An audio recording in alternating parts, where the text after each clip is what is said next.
What's poppin', YouTube? This is CY Generous State here, and I'm here today with more of a story time.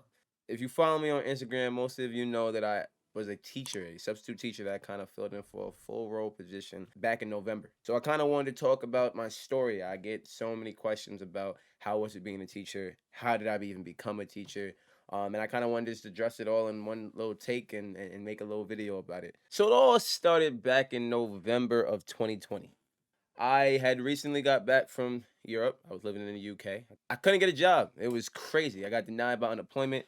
I was unemployed for 3 months and I kind of didn't know where I was going. I was getting scared. I didn't have any money and I kind of did not know which route to take. Fortunately, my mother works in the school system. She's been there for about 10 years. I kind of grew up in the school that she works at. Teachers knew who I was and were very familiar about my journey and everything that was taking place in my life. And they suggested maybe I should get into substitute teaching. Now, let's hold that up right here. All of y'all definitely know what a substitute teacher was. We've all had one in elementary school, middle school, high school. You know, you think of a substitute teacher, easiest thing in the world. There's a subfolder. You come in, you take attendance, you pass out the work or tell the instructions that the teacher left behind the day previously, and you kind of just sit there and just make sure that they don't mess up the classroom or fight or anything, right? I'm like, oh, this is easy money. Sign me up as a substitute teacher. Yeah, that's not what they had in mind.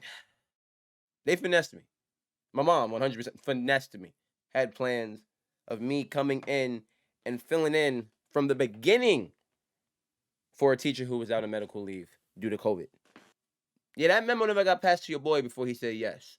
So after I did the whole process, it was notified to me that I would, but it was too late. I'm a man of my word. I said I was going to do it. I didn't want to pull back. I did all the freaking tests and background checks and all this other stuff. So I'm like, all right, I'm going to just do this, right? A little background information about myself. I graduated in 2019 from Ithaca College with a bachelor's in television radio. Now, I'm minored in education studies, so I do have some background in education in the sense of like I did some field work in it, took a couple classes in it. Even in my junior year of college, I had a thought of going to grad school for early childhood education, specializing in special needs. But I quickly realized that that's not my passion. That's not the route I wanted to go. So I have no teacher certifications, no certifications working with students with special needs, uh, nothing that says anything that I should be qualified to be a head teacher in a classroom. But because of a global pandemic, they lowered the standards of substitute teaching. You literally only needed an associate degree in anything. So any of y'all want a substitute, I could have got y'all a job. So I worked at a Montessori school. So for those who don't know what a Montessori way is, they group grades together. So you may have a classroom full of first, second, and third graders, fourth, fifth, and sixth graders. I was with a first and second grade class, and unfortunately, due to the fact that the school system isn't the best, there's a lot of misplaced kids in that program. A lot of the kids I had actually were on the spectrum of autism. And being thrown into that situation was honestly one of the most scariest things in my life. I was there for 2 months. I had students that had all different types of specifications. I had nonverbal kids that simply wouldn't speak or would give you minimal words that you had to decipher. I had kids who had no motor skills, so couldn't hold a pencil, couldn't hold a mouse, basically could not do anything. I had kids who read on a second grade level, and had math skills on a pre-K level. Kids with behavior problems, kids who maybe suffered from ADHD. Looking at it's just so crazy and so sad that there wasn't enough resources for these children, especially during a pandemic. And on top of that, half of these kids were at home remote, and others were in class. So I had to teach both kids that through a webcam, through a camera, that needed special one-on-one attention, but I can't even be in the same vicinity as them. I had kids that were in the classroom that needed individual one-on-one attention, and there's only two people. It's me and my teacher's aide, and shout out to Miss Pam because I would not have got through those 2 months without you. So it was just crazy. Every single day, I'm trying to individualize lesson plans to make sure that I can target each person. Due to the fact that I had to be online sessions, I couldn't prepare a lesson. I had to teach every individual student a different way and teach them something because they were all on different levels. And it was stressful because one, I never signed up for this. Two, I never I wasn't a teacher. I learned on the way. It just was something I had to do every single day. And me, I was stressing about it. At the time, I was also working two jobs. So I had an afternoon job. So I would leave that teaching job and go straight to another job. So it really wasn't much time into preparing. And it was just a stressful thing. At the end of the year of 2020, so like December, I caught COVID. So we were out of commission. Plus, we had that winter break. And I had it up. I was like, I do not want to do this no more. My mental was drained. I literally was not myself. I can't even tell you how many times I had emotional breakdowns in the middle of the day, and it was probably the unhappiest I've ever been in my life. And it sounds crazy because in the position of teaching and professing, it's amazing to be able to be a positive impact. But I did not feel like I was qualified for that role, and I don't feel like I was able to provide what was needed. Not due to the fact that I couldn't personally do it, but also the lack of resources.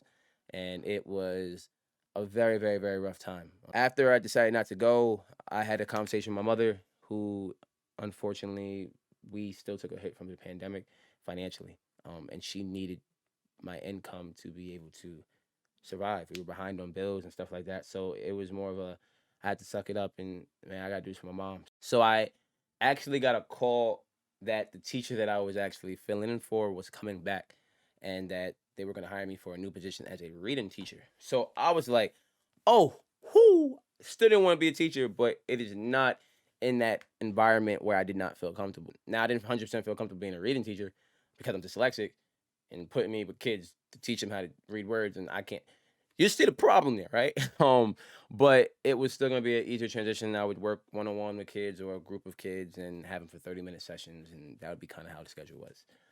So I accepted the position, and I was there for 2 days, literally 2 days, before another teacher went out on medical leave, and they told me to fill in that classroom just for temporarily.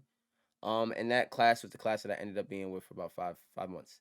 And I kind of meshed very well with them. First day, cracking jokes, and it was a first, second, and third grade class, general ed class, and it kind of was just an easier transition. And since I thought it was temporary, I just tried to make the best of it. It was fun. The kids were fun. Kids gravitated towards me. I gravitated towards them. They pulled me aside and asked me if that was a class that I would want to stay with. And at the time, I was like, man, if I'm gonna be here, I want to be comfortable, and this is the class that I was comfortable. I was also very very comfortable with the teacher aide. Shout out to Miss Rosanna. She got me. She saved me. Um, that woman deserves so much. She does so much. Overall, just a little shout out.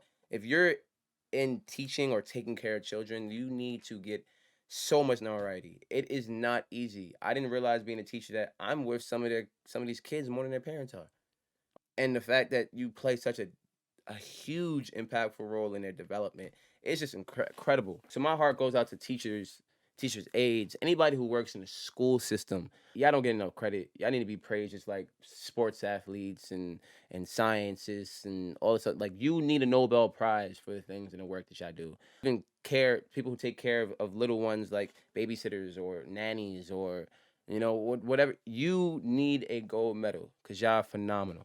Phenomenal. I appreciate y'all from the bottom of my heart. Back to that. So I kind of got filled into that class. And this was a bigger class. It was 21 kids. First, second, and third grade, all on different levels. And I'm kind of getting thrown into the middle of the year. It's kind of like the first week of February I was there. So it's kind of like, wow, you've been doing a certain thing and now you have this new face here. So this is already a long video, so I'm just sum up 5 months. So it was very, very tough and challenging, just due to the fact that this was something I wasn't passionate about. I didn't want to be a teacher. It's kind of hard to wake up every single day doing something that you don't want to do, but you understand the seriousness of it and how impactful it can be. So even though I had zero aspiration of being a teacher, I knew how much I connected with those kids, how much I could have been an influence to these kids, and I gave it 150% of it. I gave my all to it. And I don't think people understand how difficult it is to give your all to something that you don't want to do. Um, and I put my pride to the side, my uncomfortableness. I was just like, I want the best for these children. So I went up and beyond that a substitute role would be. It was very difficult teaching kids online as well. During the pandemic, there was social distancing protocols and regulations and extra things we had to worry about. I know how to you don't realize that a lot of stuff that you learned at an early age, you don't even remember. So I had to reteach myself to be able to teach kids. Then I'm they're all in the same classroom, so it's kind of hard. I have to teach first graders and then keep second and third graders occupied. And second graders and first and third graders have to be occupied. And third and first and second graders have to be occupied. And they're all in the same classroom. At the beginning, they were on a rotation, so I have different students every single day. Um, then it got to the point where I had 15 students in class and 6 online, and it was just a struggle. Again, shout out to Miss Rosanna. She helped me so much with that, get me acclimated with stuff. Other teachers in the class, I mean, across the building, they gave me so much support. I was blessed to say I've connected with every single one of those kids. The love that they showed me was things I'll never forget. I have an entire drawer full of stuff that they made for me, and my birthday gifts that they gave for me were incredible. At the end of the year presents, the parents, communication I had with them, the relationship I built with some of the parents. It'll be an experience I never forget. It was hard, tough, but the impact that I think I made in those children was something that I'll always take with me to the day I die. Black 25-year-old young man, you don't see a lot of those in that profession or teaching in general. So I'm extremely proud of myself for to be able to show kids that, especially black kids that I had in my class, that you can do things that aren't perceived to be the normal thing for a black kid. You don't need to go just into sports or just music. It showed you that, like, it doesn't matter if you don't see yourself in that role. You can go do it. And this wasn't a role I exactly fell. It was a role I fell into. It wasn't a role that I pursued. But the fact that I was able to do it without having certification shows and proves to you that you can do anything in the world, if you put your mind to it. I am grateful for the opportunity. Was only a brief stint. I will not be returning back in the fall as a teacher. But the lessons that I've learned and what I've took from it, just overall, one being patience. Working with 6, 7, and 8 year olds, they can definitely push buttons that you never thought you could even get to. But also remaining patient was the one quality that I crossed platforms. It crossed into so many different other disciplines of mine. I've 100% grew. So learning how to take control of a group of people, as well as a group of children, and being able to just be a leader. My leadership skills 100% grown. And then one thing that I always preach to people, you got to get comfortable being uncomfortable. And that was something that I can honestly say this entire year. 2021 has been an uncomfortable year for me. And I really like things that led to so much growth. And I'm just appreciative again to be in the opportunity I wasn't, to succeed in that opportunity, to do the best that I possibly could. And that's all you can ask from yourself. It's a longer video. Hopefully didn't bore you all. That's kind of how I got into it. What was it like? Pictures and videos on my Instagram. It's a whole long emotional post on that. I appreciate all the support and love I got from that post. And this video is just kind of more of an extension to that post. So thank you for all the support so far. If you like the video, throw a thumbs up, comment, subscribe, and I love all of you. Thank you so much. Remember, Vivette, Amari, Jesus. Holla.